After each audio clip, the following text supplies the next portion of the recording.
3 फरवरी की मुरली है। प्रातः मुरली ओम शांति। बाप दादा मधुबन से। मीठे प्यारे प्राणेश्वर प्रिय पिता कहते हैं, मीठे बच्चे सदा इसी रुहाब में रहो कि बाप हमको वापस ले जाने के लिए आए हैं। अब सबको वापस चलना है। सदा इसी रुहाब में रहो कि बाप हमको वापस ले जाने के लिए आए हैं। अब सबको वापस चलना है। प्रश्न है, तुम बच्चे इस समय सबसे बड़े ते बड़ा पुण्य कौन सा करते हो? उत्तर है, अपना सब कुछ शिव बाबा के आगे समर्पण कर देना। यह है बहुत बड़ा पुण्य। सरेंडर कर पूरा श्रीमत पर चलने से बहुत उच्च पद मिल जाता है। प्रश्न है, कौन सी एक नई बात मनुष्य की बुद्धि में बहुत मुश्किल बैठती है?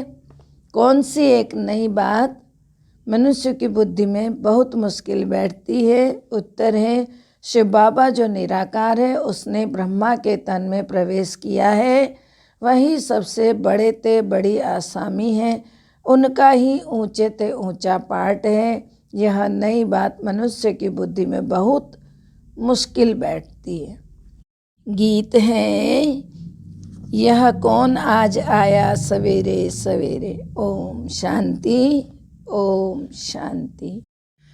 शिव बाबा बैठकर अपने बच्चों को समझाते हैं। बच्चे तो समझ गए हैं कि शिव बाबा निराकार है और हम आत्माएं भी निराकार हैं।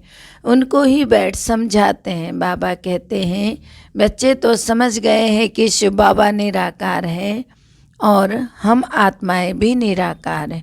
उनको ही बैठ कर के समझाते हैं। यह युक्ति सिर्फ एक बाप के पास ही है। बाप बैठ समझाते हैं। भगवान किसके साथ बात करते हैं? अपने बच्चे के साथ। तो आत्माओं के साथ बात करते हैं। तो बच्चे भी जानते हैं और बाप भी जानते हैं। आत्मा शरीर बिगड़ तो कुछ सुन ना सके, शरीर द्वारा ही सुनती हैं। एक ही यह सत्संग है जिसमें परमपिता परमात्मा बैठ करके समझाते हैं। बाकी जो भी सभी आत्माएं हैं उन सब को साथ ले जाना है, क्योंकि ड्रामा का चक्र अब पूरा हुआ है। यह सारी भारतवासियों की ही बात है। बाबा आते भी भारत में और भारतवासियों को ही कहते हैं, बच्चे तुमने सबसे जास्ती पाठ बजाया है। तुम ही सतयुग में सो देवी देवता थे, अब शूद्र बने हो तो फिर से तुमको पढ़ाकर देवी देवता बनाते हैं। औरों को कैसे पढ़ाएंगे? गीता भी भारत की ही है। तो हर एक का अपना अपना पुस्तक है। और जो भी धर्म पिताएं आए हैं वह सब मनुष्य हैं। उनको अपना अपना शरीर है। यह है सभी आत्माओं का निराकार फादर जो नॉलेजफुल है। तो उनको ड्रामा के आदि मध्य अंत को जो जानते हैं। तो बाबा कहते हैं, बाप को पढ़ाना भी तो तुम बच्चों को ही है ना, क्योंकि तुम ही चक्रवर्ती राजा फिर से बनने वाले हो। सभी तो मनुष्य से देवता नहीं बनेंगे। जो भी पहले देवी देवता धर्म वाले होंगे तो उन्हीं का ही फिर सैपलिंग लगेगा। तो सैपलिंग अर्थात कलम लगेगा। जो पहले से ही थे अभी नीचे गिर गए, फिर उन्हीं के द्वारा ही आगे सतयुग की स्थापना होगी। तो बाबा कहते हैं, जब देवी देवता धर्म की पूरी स्थापना हो जाएगी तो और फिर सब मठ पंथ विनाश को पाएंगे। सभी आत्माओं को बाप वापस लेकर जाएंगे। बाप आते ही हैं पति दुनिया में आकर सबको वापस ले जाने के लिए। बच्चे तो जानते हैं ना, सहज राजयोग हम कल्प पहले भी सीखे थे, वह अब सीख रहे हैं। विनाश नज़दीक आता जाएगा तो सबकी आंखें भी खुलेंगी। अभी तो सिर्फ तुम ही निश्चय करते हो कि परमपिता परमात्मा की इस तन में प्रवेशता होती है। किस तन में? इस ब्रह्मा तन में। तो गाते भी है ना, गाइड अथवा लिबरेटर आएगा जो सबको दुख से लिबरेट करके छुड़ा के ले जाएगा। यह जो ब्रह्मा है उनमें परमपिता परमात्मा ने प्रवेश किया है। ये कितनी बड़े ते बड़ी आसामी हो गई ना। तुम बच्चों को तो इतने रुहाब में रहना है कि बाप हमको लेने आया है। कहते हैं ना, मुझे याद करो, तो उस रिगार्ड से बहुत मुश्किल याद करते हैं कोई। तो बाबा कहते हैं कि भगवान की कितनी महिमा है, वही सर्वशक्तिमान है, तो दूसरे कोई की इतनी महिमा है नहीं। इतना रिगार्ड तुम बच्चों को रखना है। संगठन में तुम जब बैठते हो तो याद अच्छी रहती है, फिर इधर उधर जाते हो तो वह याद रहना मुश्किल है। घड़ी घड़ी अपने को देही अभिमानी समझो, तब बाप को याद कर सकेंगे। ऐसे बाप के साथ बड़ा रिगार्ड से चलना पड़े, परंतु बाबा साधारण होने के कारण वह रिगार्ड नहीं रहता है। समझते भी हैं कि बाबा कालों का काल है। यह शिव बाबा जिसको तुम बाप दादा कहते हो, यह सबको साथ ले जाएगा। बाबा को ऊंचे ते ऊंचा पाठ मिला हुआ है, जिसको सारी दुनिया याद करती है। आत्मा क्या चीज़ है यह कोई और बता ना सके। कहते हैं ना लिंग है, पूजा तो शिवलिंग की होती है। हम भी लिखते हैं ज्योतिर्लिंगम, परंतु वास्तव में इतना बड़ा है नहीं। यह तो स्टार मिसल है, इनमें ही सारा पाठ भरा हुआ है। तो यह भी देखो किसी की बुद्धि में नहीं आएगा। तो जब सुनेंगे आत्मा स्टार है, परमात्मा भी स्टार है, तो वंडर खाएंगे, आश्चर्यचकित होते हैं ना कि कैसे हो सकता है, कितना वह ताकतवान है। इसमें प्रवेश होता है जो पूरे 84 जन्म लेते हैं, उनमें बैठ सारी नॉलेज देते हैं। तो तुम आत्मा हो, तुम्हारे 84 जन्म अब पूरे हुए, अब मुझे याद करो तो विकर्म विनाश होंगे। ये सारी बातें कहाँ कह रहे हैं? शिव बाबा मनुष्य तन ब्रह्मा तन में बैठकर कह रहे हैं।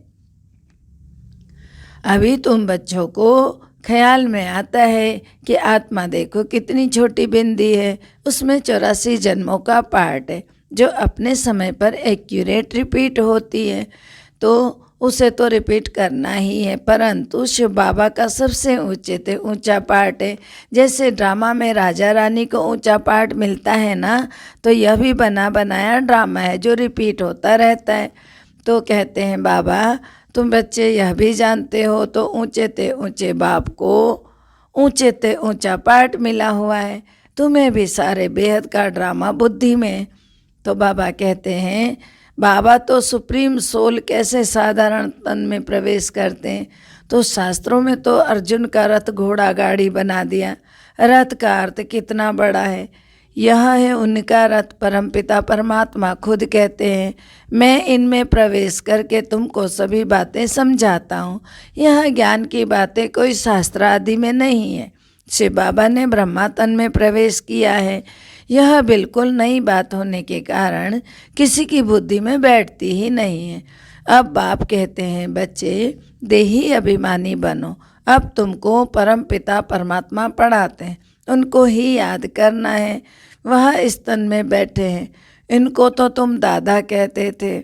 यह बाप दादा दोनों कंबाइन है।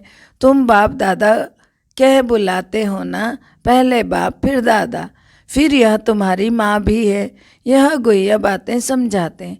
यह है ब्रह्मपुत्र नदी, यह सागर नहीं है। बड़े ते बड़ी नदी इनको कहेंगे। फिर है सरस्वती, तुम हो ज्ञान सागर से निकली हुई ज्ञान गंगाएं।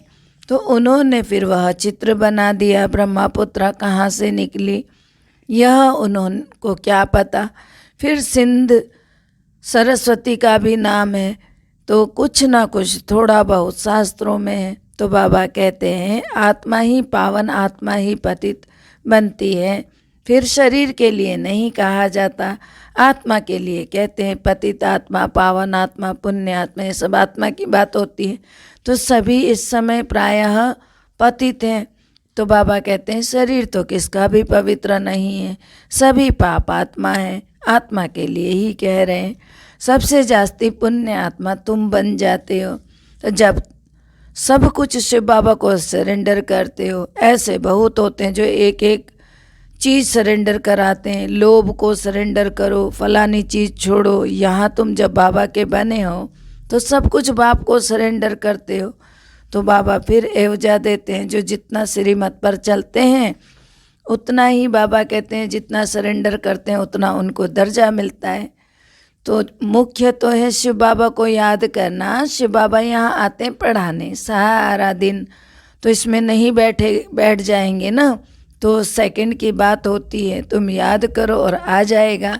तुम समझते होंगे कि बाबा सदैव यहाँ है, परंतु यह खुद भी भूल जाते हैं। इस समय बाप खुद कहते हैं, मैं तो तुमको लेने आया हूँ। विवेक भी कहता है कि विनाश तो जरूर होना है। तो अब तो बहुत मनुष्य हो गए हैं, विनाश की खूब तैयारियां हो रही हैं, यह भी तुम ही जानते हो। बाकी और भल कहते हैं विनाश होगा, परंतु उसके बाद क्या होगा यह तो नहीं जानते ना। तुम्हारे में भी नंबरवार जानते हैं कि बाबा आया है, राजधानी स्थापन हो रही है। हम भी बाबा के साथ सर्विस में मददगार है, कांटों को फूल बना रहे हैं। भक्ति मार्ग वाले तो बाप को जानते ही नहीं। अगर कहें कि शास्त्र पढ़ने से परमात्मा से मिलने का रास्ता मिलता है तो पहुंच जाने चाहिए, परंतु बाप कहते हैं वापस कोई भी परम धाम गया ही नहीं है। कई समझते हैं नई दुनिया फिर नए सिर उत्पन्न होगी, अनेक दुनिया में मतांतर होते हैं। बाप कहते हैं ये सब असत्य है, सत्य बोलने वाला तो एक ही बाप है।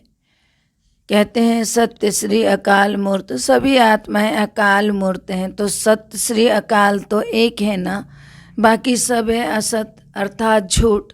सत्य ज्ञान की बातों के लिए कहा जाता है, ईश्वर के लिए जो ज्ञान देते हैं वह झूठ, सब झूठ ही देते हैं। तो बाबा कहते हैं गॉडली नॉलेज एक गॉड ही आकर देते हैं। तुम बच्चों को याद रखना है कि ये ड्रामा पूरा होता है, अभी हमको वापस जाना। जैसे नाटक की जब पिछाड़ी होती है तो एक्टर्स समझते हैं अब नाटक पूरा होगा, हम सब घर जाएंगे, हम सब एक्टर्स हैं, तो हमको भी तो नॉलेज का पता होना चाहिए कि अब बाकी थोड़ा समय है, बाबा आया है, हम सभी आत्माओं को ले जाएंगे, परंतु कब ले जाएंगे यह नहीं बताते, क्योंकि ड्रामा में है ना, अचानक ही सब कुछ होता रहेगा। जितना हो सके औरों को भी यह समझानी देनी है। वह इतनी नहीं समझते हैं कि यह राइट है, परंतु कहने वाला ज़रूर समझता है, तब तो कहते हैं ना। तुम बच्चों को समझाना है, हद के बाप से तो जन्म जन्मांतर वर्षा लेते आए हो, अभी तो तुम्हें बेहद के बाप से वर्षा लेना है, तो बेहद के बाप से वर्षा लो। तीर उन्हों को लगेगा जिन्होंने कल्प पहले लिया होगा। तुम बच्चे घड़ी घड़ी याद करो, तो अब हमको शांति धाम घर में जाना है। गवर्नमेंट के सर्वेंट 8 घंटे सर्विस करते हैं, तुमको भी 8 घंटे तक यह याद की यात्रा बढ़ानी है। अंत में 8 घंटा इस सर्विस में रहेंगे तभी पूरा वर्षा लेंगे। तो बाबा कहते हैं तब तो नहीं कर सकेंगे ना। बाबा कहते हैं तब कर सकोगे, भले कोई जोर से पुरुषार्थ करते हो परंतु फिर थक जाते हो, मंजिल बड़ी भारी है। तुम बच्चे जानते हो कि बाबा को सभी आत्माओं को ले जाना है। कभी कभी इस ब्रह्मा को भी ख्याल आता है कि बस अब तो सबको वापस ले जाना है। बाबा के संस्कार इनमें बढ़ते जाते हैं, यह भी पुरुषार्थ है। अब खेल पूरा होता है, सबको वापस जाना है। अगर यह भी कोई याद करे तो इनको कहा जाता है मन मना भव। अगर इतना भी याद रहा कि हम सबको वापस जाना है, भगवान लेने आया है, तो ये भी मन मना भव है, ये भी याद में जोड़ा जाएगा। याद की जगह पर मन मना भव माना जाएगा। तुम बच्चे अब सम्मुख बैठे हो, सम्मुख सुनने से जैसे छप जाता है, घड़ी घड़ी याद करते रहो अब वापस जाना है। तुम्हारा अब मरने का डर निकल गया, मरने से कभी हिचकना नहीं है। देही अभिमानी बनना है, देही अभिमानी सर्विस अच्छी कर सकेंगे। ज्ञानी तो आत्मा चाहिए, प्रदर्शनी में ध्यानी की सर्विस नहीं, ज्ञानी चाहिए। ज्ञानी तो आत्मा ही प्रिय लगती है।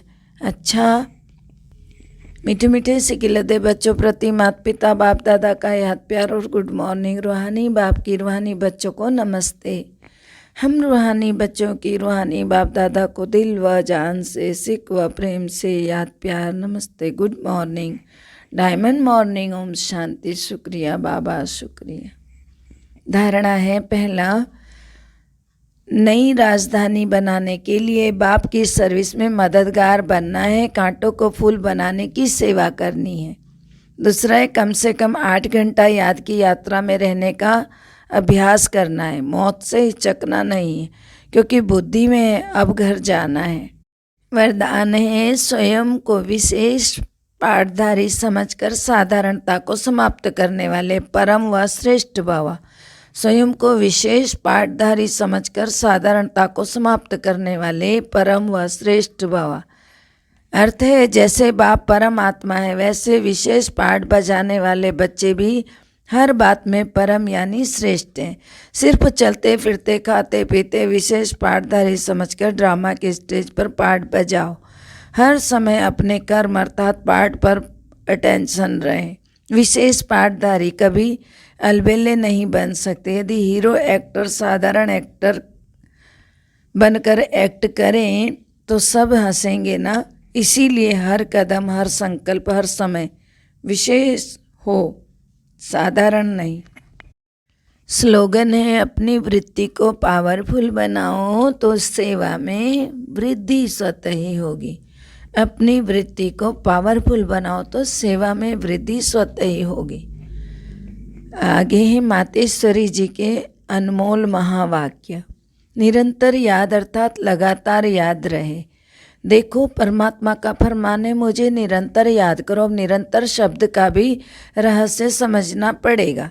निरंतर कहा जाता है उसको जिसमें कोई अंतर ना हो, लगातार योग रहे, जिसमें खंडन ना पड़े, उसे अटूट योग भी कहा जाता है।